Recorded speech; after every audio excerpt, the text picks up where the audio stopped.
Hello' everyone, মই আজি লৈ আহিছোঁ আন এটা ভিডিঅ' আপোনালোকৰ ওচৰলৈ, যিটো মই চিৰাৰে তৈয়াৰী কৰিছোঁ। সেইটোক বাহিৰত মানুহে পোহা বুলি কয়। পোহাৰে তৈয়াৰ কৰা এটা নাস্তা।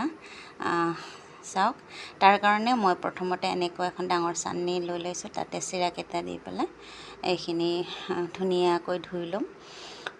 মই 3 মুঠি চিৰা লৈ লৈছোঁ। এইখিনি এনেকৈ ধুনীয়াকৈ ধুই ল'ম। ধুই পেলাই এইখিনি তিয়াই থ'ব নালাগে, পানীত তিয়াই থ'ব নালাগে। ধুই পেলাই লগে লগে এইখিনি পানীখিনি আঁতৰাই পেলাই ৰাখি দিব লাগে। পানীখিনি শুকাই যাব দিব লাগে। এয়া চাওক, মই ধুনীয়াকৈ ধুই ল'লোঁ চিৰাখিনি। তাৰপিছত পানীখিনি যাবলৈ দি পেলাই এনেকৈ এটা বলত থৈ দিম। তাৰ পাছতে মই এখন কেৰাহীত 2 চামুচ তেল লৈ ল'ম। মই ৰিফাইন তেল লৈছোঁ, সৰিয়হৰ তেল নল'ব।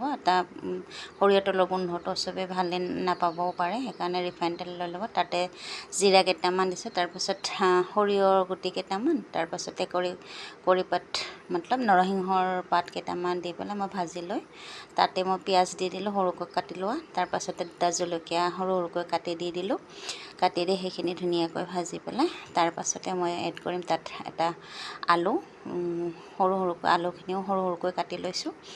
এইখিনি ধুনীয়াকৈ ভাজি আলুখিনি সিজি যোৱালৈকে ধুনীয়াকৈ ভাজি ল'ম। তাৰ পাছতে আলুখিনি চফ্ট হৈ যোৱাৰ পিছত মই তাত এড কৰিম নিমখ আৰু হালধি।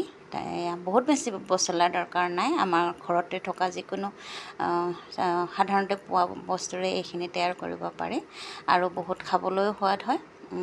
সেইকাৰণে আপোনালোকে একদম চটপট তৈয়াৰ কৰি খাব পাৰে।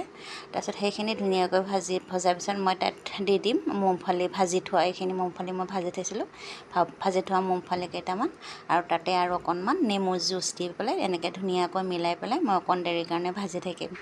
এয়া ৰেডি হৈ গ'ল মোৰ পোহা নাস্তা। চাওক, খাবলৈও খুব ধুনীয়া হয়, বহুত লাইটো হয় আমাৰ কাৰণে, লাইট নাস্তাৰ কাৰণে। এয়া ধুনীয়াকৈ ৰেডি হৈ গ'ল আমাৰ পোহা। এইখিনিতে মই আপোনালোকক অনুৰোধ কৰোঁ, যদি মোৰ ভিডিঅ'বোৰ আপোনালোকে চাই ভাল পায়, মোৰ চেনেলটো ছাবস্ক্ৰাইব কৰি থ'ব। এনেকৈ সৰু সৰু ভিডিঅ' কিছুমানৰ কাৰণে মই আপোনালোকৰ আগলৈ লৈ আহিম। Thank U.